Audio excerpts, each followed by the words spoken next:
it's Ranger Melissa. Happy Glacier Science Day. We are here today to learn all about black and grizzly bears. We're meeting up with bear biologist John Waller, who has a PhD from the University of Montana.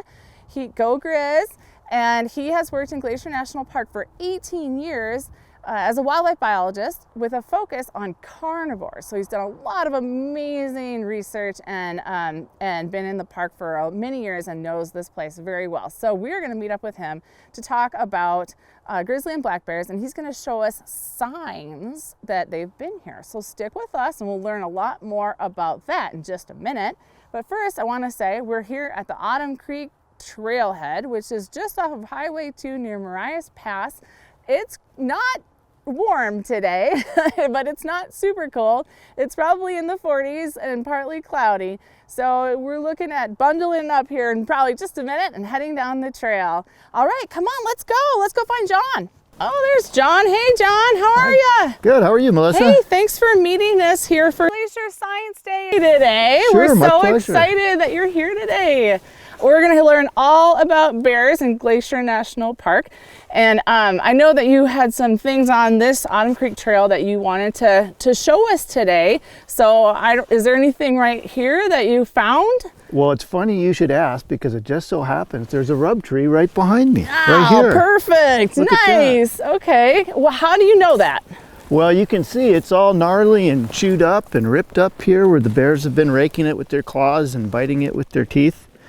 And if you come around to this other side, you can actually see the claw marks on the side of the tree here. Oh, wow. Look at that. And why do they do that? Well, it's a scent marking behavior. We don't know exactly sure, but we think it's a sort of a territorial marking behavior that they do. So this is my area, keep out? Yeah, and sometimes I think their backs just itch, so it feels good too. Sure. If you've ever watched a black bear climb a tree, they actually they'll use their jaws to help them climb. Oh. So they'll actually bite the bark of the tree. Like sometimes big cottonwoods have really thick bark. Yeah. And they can grab the bark with their teeth and then lunge up with both paws. And so they'll bite and kind of go up like that. Oh, wow, I didn't know that. And that's specific to black bears, you said? Yeah. Okay. I'm thinking you guys shouldn't try that at home because your teeth are going to fall out. That is great that a bear's teeth are that strong. Yeah, and grizzly bears can climb too. Some people think grizzlies can't climb trees. They're perfectly adept at climbing trees. They just don't have to because they're grizzly bears. They're the top of the line, right? Yeah, who's going to make them climb a tree? Nobody. Not me. Hey, Melissa, come look at this. What do you got? It's another rub tree, and this one's got hair stuck all over I want to see that. Can I get around you? Yeah. See that little fuzz right there? Oh, man, look at that. Wow, that's cool. Hair is really important to bears because it keeps them warm. Yeah, I would assume. But it also, when they rub, it sticks to the sap on the tree.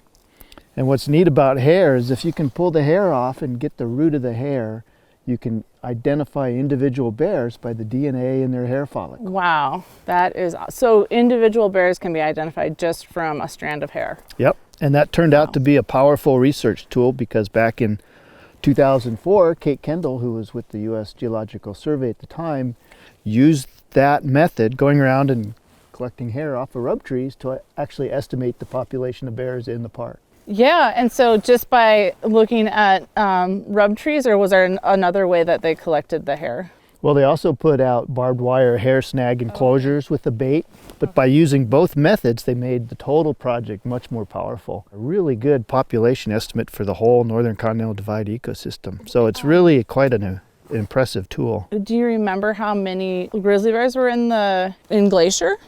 Well, they didn't look at glaciers by itself because Glacier is part of the bigger ecosystem. We're only about 2 miles from the park boundary right here. Okay. And so a bear that is rubbing on this tree can easily run across the boundary and rub on a tree out there. So it makes more sense to look at the broader area. Yes. But she estimated in that broader area, which was about an 8 million acre area, there were my gosh, 765 grizzly bears at that time. Okay, and that was in the 90s? That was in 2004. 2004. Okay. Sometimes bear tracks can be hard to see when the ground's hard, but if you look close, you can see a bear track right here. This is a front track. So this is his palm right there. And then you can see the toes right here, like that, in the snow. And I can tell this is a grizzly because there's a straight line between the pad and the toes. So if you can draw a straight line without touching the pad or the toes, you know it's a grizzly bear. And typically, sometimes you can see imprints from the claws that stick way out in front of the toe. So usually they're a couple inches out in front of the toe on a grizzly bear. Black bear, the claws will be tucked in close to the toe because they curve in. So if we look back, you can see some more back here. Here's another one here. You can see that big space between the pad and the toes. There, and a little imprint from a claw right there. All right. Oh, Melissa, you walked past this hole. Yes, I saw the hole. Am I supposed to do something? That's a bear hole. That's What? a grizzly digging right there. A grizzly did that? A grizzly did that. No way. Oh So my gosh. picture in your mind a grizzly bear. What do you think of? Just those claws? Those claws and that big shoulder hump. That's what they Yeah. do. They call them nature's rototiller. Yeah. And this is why, because they spend a lot of time just digging, looking for roots and corms down in the soil. These kind of dry south-facing aspects, a lot of times you'll find biscuit root. Oh, I've heard of that. Yep, and it's got a big root like a starchy, almost like a potato. Oh, yeah, yeah. Yeah, Oh, and yum. they'll dig those out and eat them, and so they're always looking. So when a bear's traveling along a trail like this, they'll see a biscuit root and they'll stop and dig the roots out. So, John, I've just always kind of been curious. Like, you think about those big, huge brown bears in Alaska, which I know are the same as grizzly bears. It's just like here in the same species. But you think of like them eating all the salmon, and they're huge, and they kind of just rumble around. And I feel like the bears here, when I'm here, just have kind of a whole different environment and a whole different way of living. Is there any similarities or differences, or is it pretty much all grizzly bears are the same? Yeah, they're all the same. Grizzly bears are neat because they have the capacity to grow as long as the food supply will support that growth. Okay. So So the bears in coastal Alaska get really big because they have this super abundant, super rich food source to use to put towards growth. And so they can go over 1,000 pounds up to 1,500 pounds. Northwest Montana is really a berry-based economy. We have this huge wealth of berries, and they can get quite large eating berries. But really, to get big, you need meat. So sometimes, particularly on the east side of the divide, where we have a much bigger elk population, bears can get quite a bit bigger because they have that protein source. So occasionally we see bears that'll hit 1,000 pounds here. Oh, wow. Okay. But on the west side of the divide, where they're eating primarily berries, typical big male is much more likely to be around 600 pounds. Okay. So this is a bear poop. It's on the trail. It's got some snow on it because it snowed last night. But if we kind of poke around in there, we can find all kinds of interesting things. Oh, it looks like mountain ash berries in there. Little orange berries. Little huckleberry leaf there. Well, you can see it's mostly vegetation. So you could say that this bear is eating primarily berries. Bears are opportunistic omnivores. They'll eat just about anything. But if you've noticed in the background here, we have a lot of snow. So it's fall now, it's getting cold. They're talking about temperatures in the single digits next week. So all the plants are dried out and frozen. All the berries are starting to drop off. So there's really not much for bears to eat. So what do? Bears are really cool because they hibernate over the winter. So when the food runs out, they go and dig themselves a den in the ground and they sleep in there for up to 6 months. And it's really cool because they stay in there and don't come out. They don't eat, they don't drink, they don't defecate, or they don't urinate for that whole time. So it's really quite an amazing physiological adaptation to a harsh winter climate that they've developed. Gosh, John, I remember the first time I came to Glacier National Park. It was a while ago, but I came, and the first hike I did was Grinnell Glacier, but this was like mid-October, and it was just me and my partner at the time, and we hiked up there. And as he was kind of walking up a knoll, I turned around and saw this massive grizzly bear. And it was just digging like crazy. You could see its hump moving. At the time, I didn't stick around for too long to figure out what it was digging for, but what would a bear up that high be looking for? What kind of things would it be digging for? Well, he could have been digging some underground roots or tubers, like biscuit root or glacier lily bulbs, or he could have been trying to dig up a hibernating ground squirrel. Ooh, okay. Yeah. Is there a time when they all start to head off for hibernation, or is that just very individualistic? It's individualistic. They're facultative hibernators, which means they decide they can choose when they want to hibernate or not. Okay. So it has to do with food supply, if they're getting enough to eat or not. Kind of depends on the weather. Is it really cold and snowy, or is it warm and sunny? Right. That factors into it too. Okay.